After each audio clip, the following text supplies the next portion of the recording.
Hello,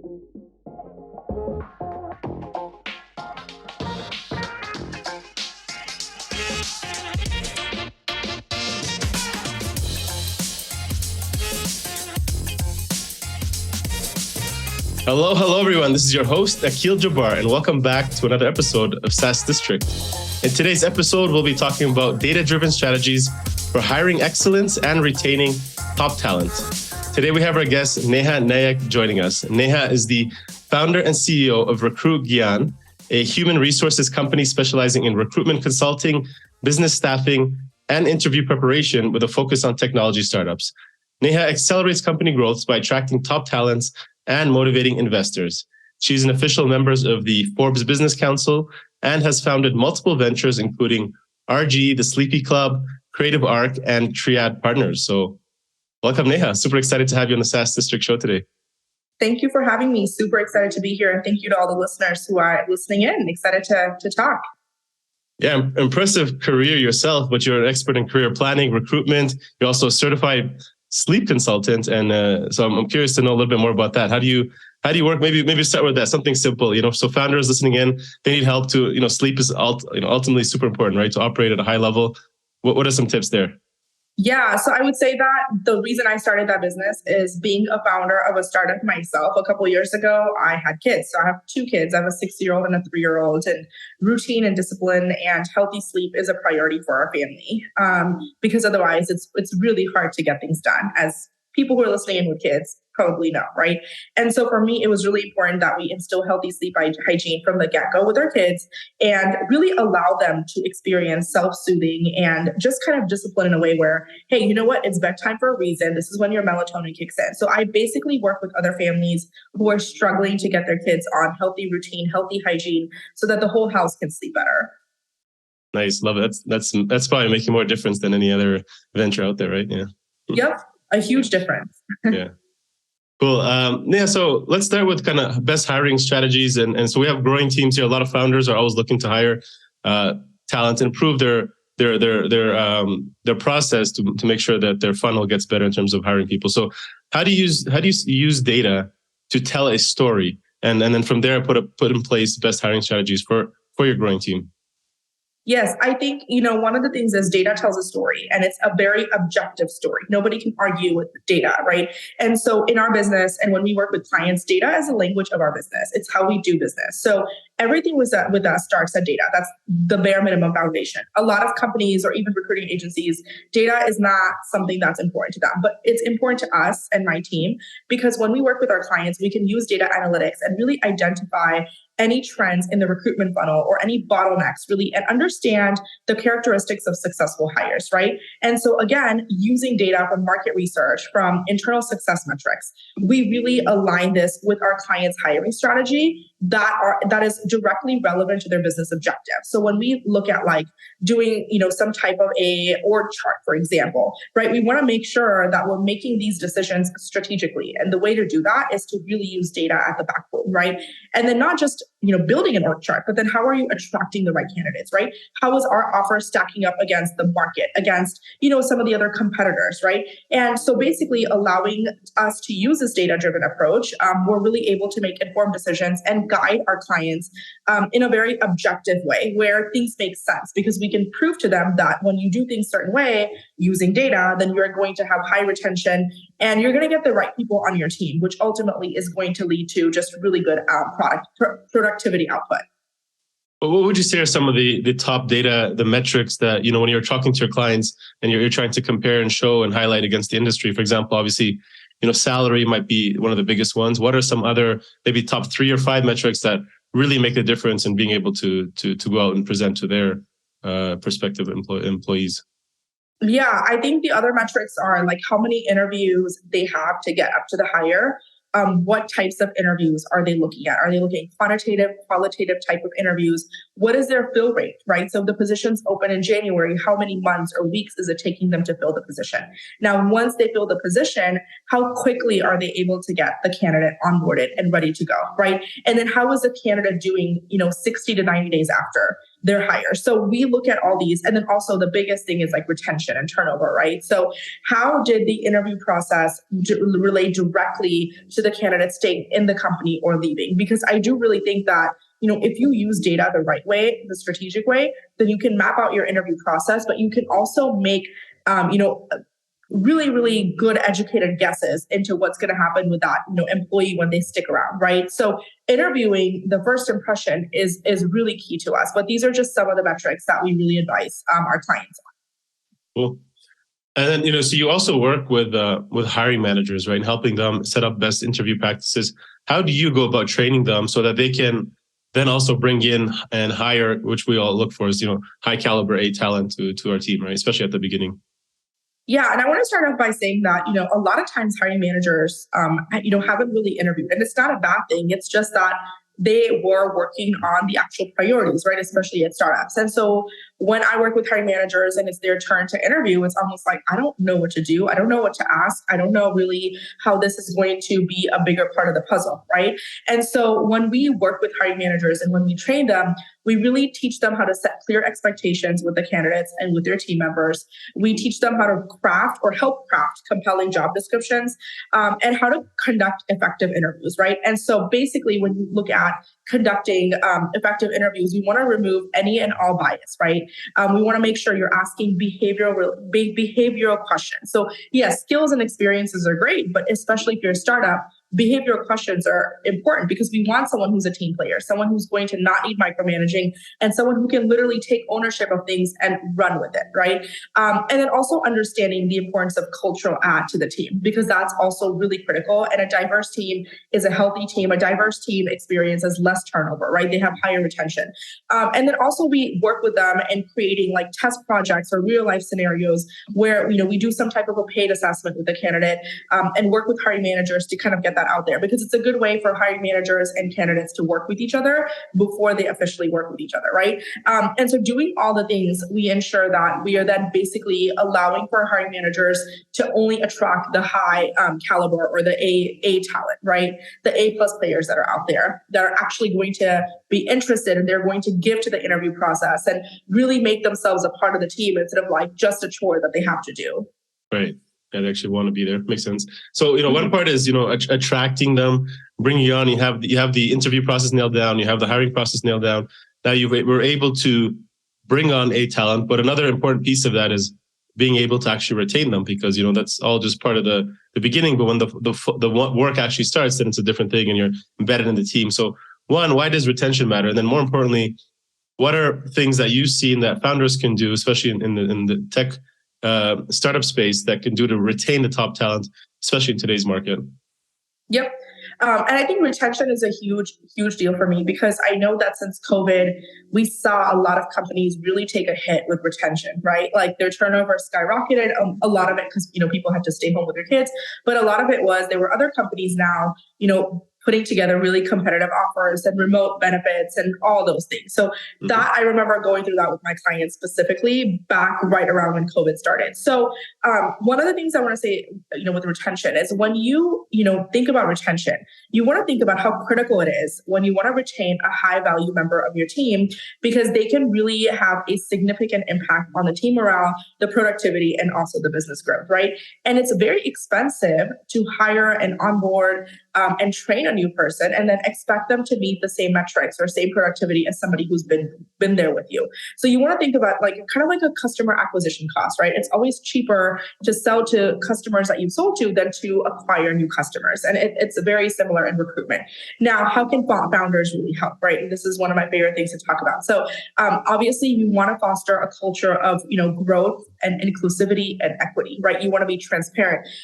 Transparency is huge, because when you are transparent with your team members, there's kind of a two-way street. There's this arm of trust that goes out, and then, people stay with you and they'll tell you exactly what's going on. Like, hey, I got this offer. Like, how can you help match that, right? How can we work together on this instead of just people dropping and leaving, right?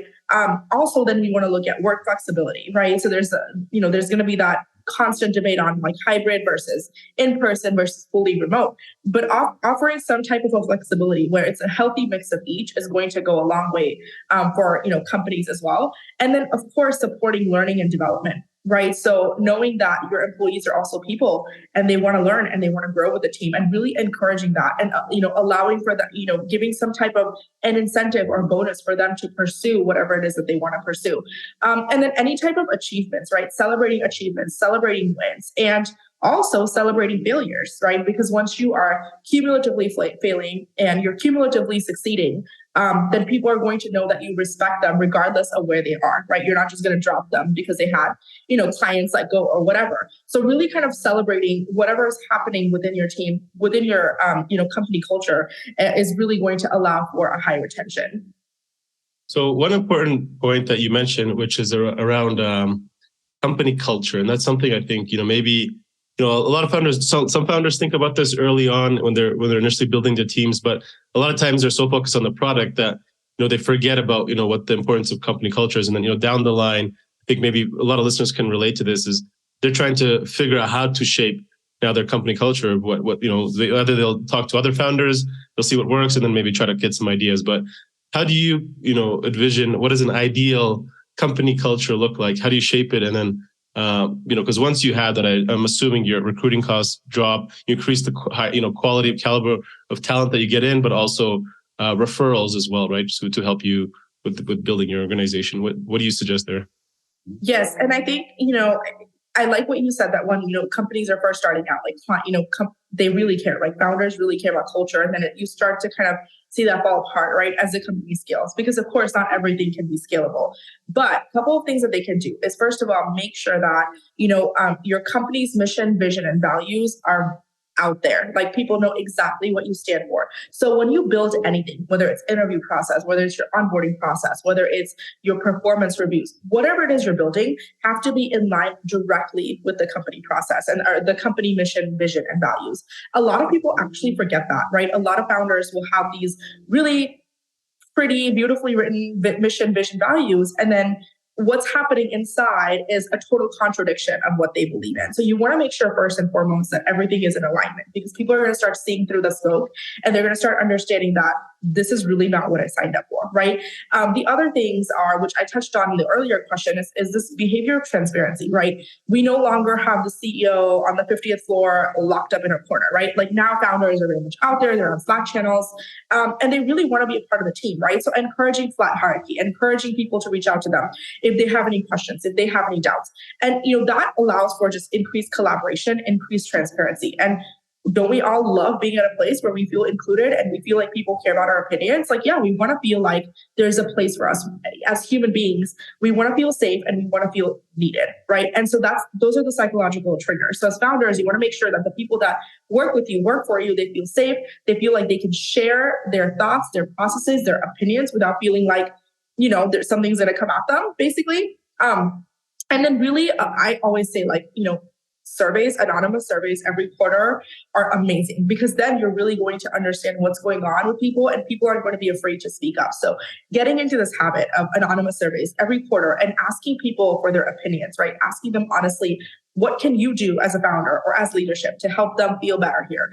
And when you go and ask those questions, and when you take these initiatives like anonymous surveys and all hands on deck meetings, when you're transparent, like, hey, March was a great month, April sucked, here's why it sucked, here's what we're going to do to make it better. When you have these honest conversations, people don't feel like they need to beat around the bush to ask questions. They don't feel like you're hiding something from them, because you're coming out on top. And when you do that, you've now built a culture of inclusion and equity, because you're actually allowing people to voice their opinions, and really allowing them to feel confident in what it is that they're doing. And lastly, but most importantly, making them feel included and part of the company mission and vision. Just a follow-up question on the one about anonymous surveys. So that's an interesting tool to use. So you said suggested sending these out every quarter or so. So one question is, as a founder, what can we do to improve, or how can I improve as a founder as well? What are some, maybe one or two other questions that you can share that are really important there that you want to include in those? Yeah, I would just say one of the questions that I really like is, on a scale of 1 to 10, how burnt out do you feel right now, right? And so I like to call this burnout meter. And this is especially prevalent in startups, right? Because startups, The teams are smaller, right? Because cash is king. So you don't want to spend a lot on building the teams. And so a lot of times people are wearing multiple hats, right? And so really kind of honing in on like, where do you feel? Like, are you burning out? Where are you on a scale of 1 to 10? I would say that's like one of the questions that I have all of my founders ask, because then you can really tell like, how is your company feeling inside, right? Are they feeling overwhelmed? Do you need to hire more? Do you need to scale back on deadlines? Because burnout is the number one reason why people leave companies, right? That's when you get turnovers. When people feel burnout, they feel exhausted. They feel like no matter what they do, it's never enough. And their list keeps getting longer and longer and longer every single day. So you want to definitely ask for, the burnout. And the second question is, how would you rate the company culture here? And would you recommend it to any of your peers?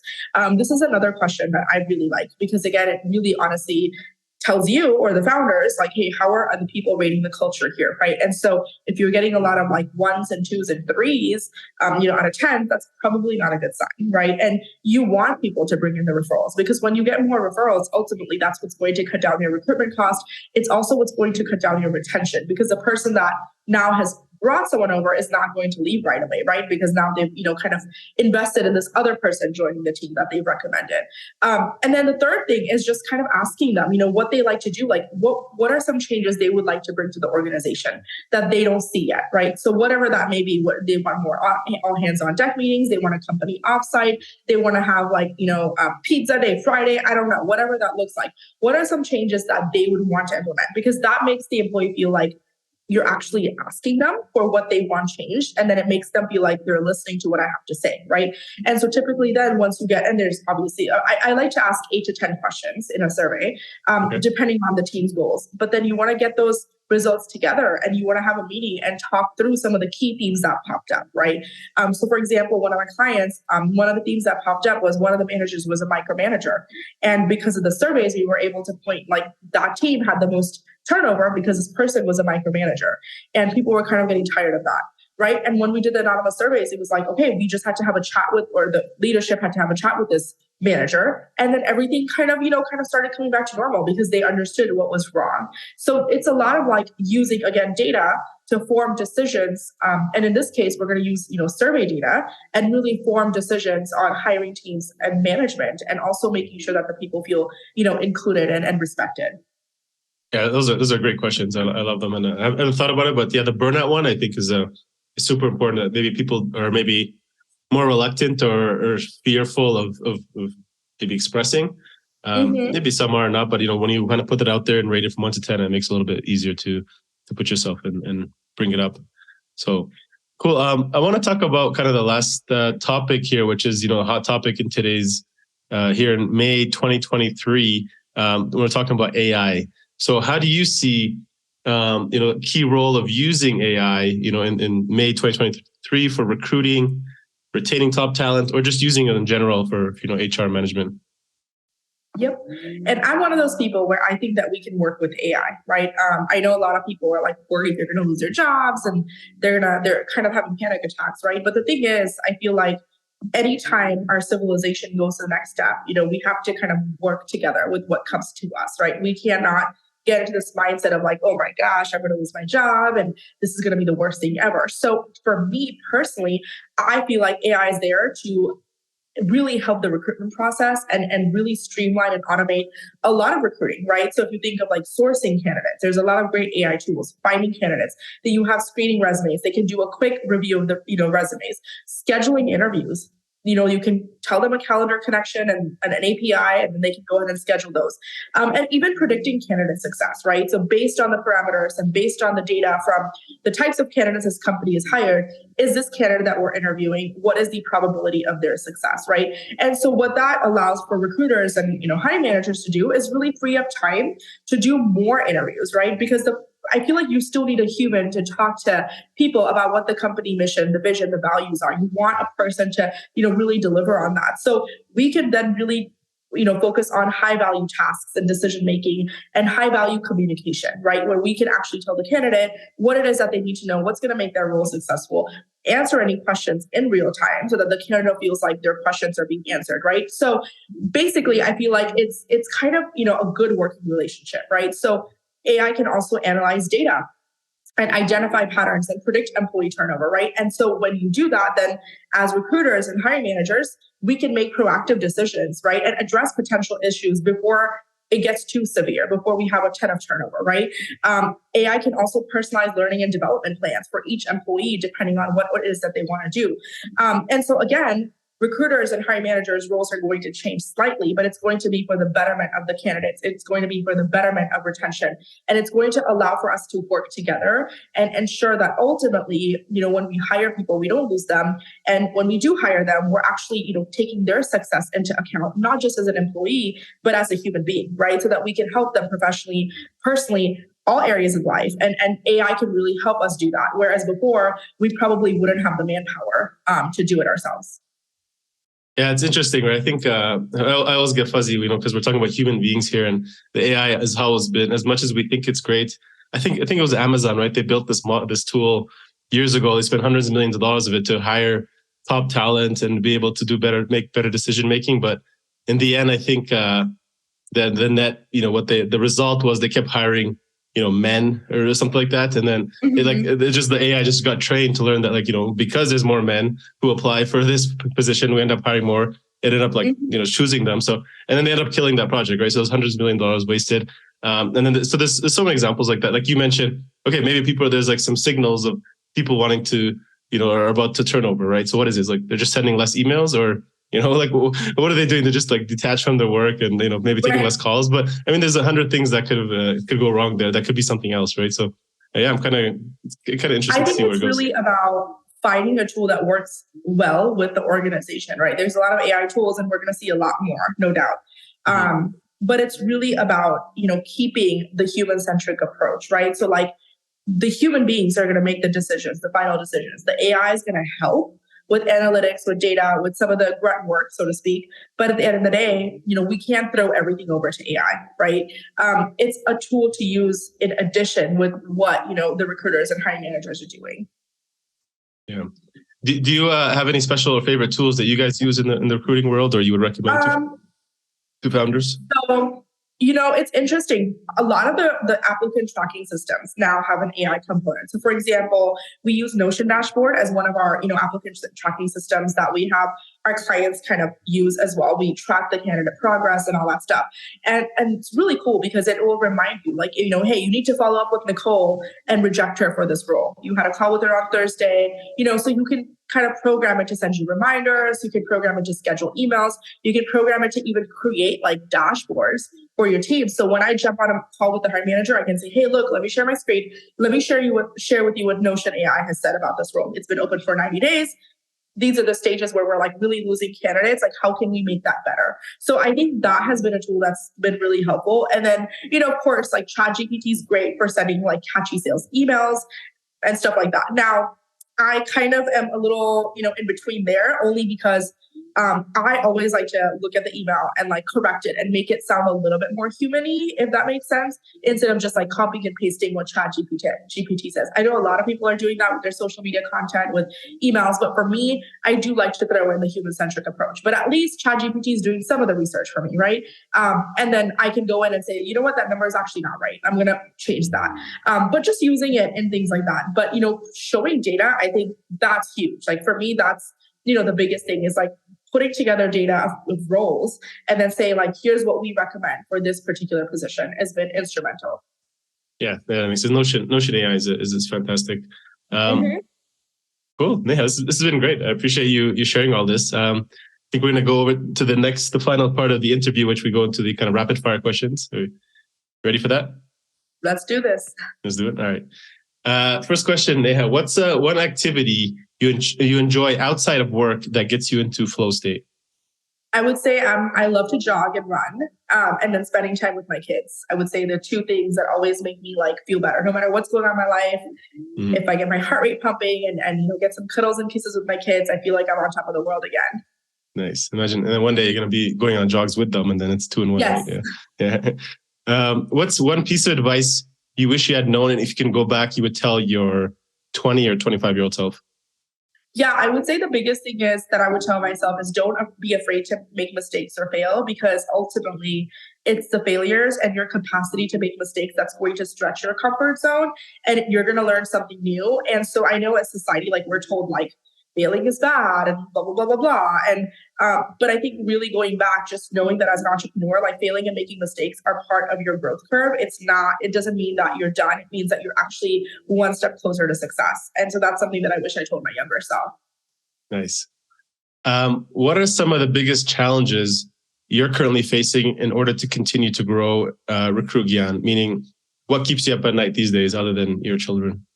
I would say the biggest thing is, just doing more sales call and getting in front of more people, right? So we have some fantastic funnels that are built, and I really love to get on sales calls and pitches because it doesn't, scare me. So I want to do more of that because that's something I really enjoy. And up to now, a lot of our businesses come in through referrals or, people reaching out on LinkedIn. And so now I'm ready to kind of flip that and go even a level higher and start doing some pitching myself.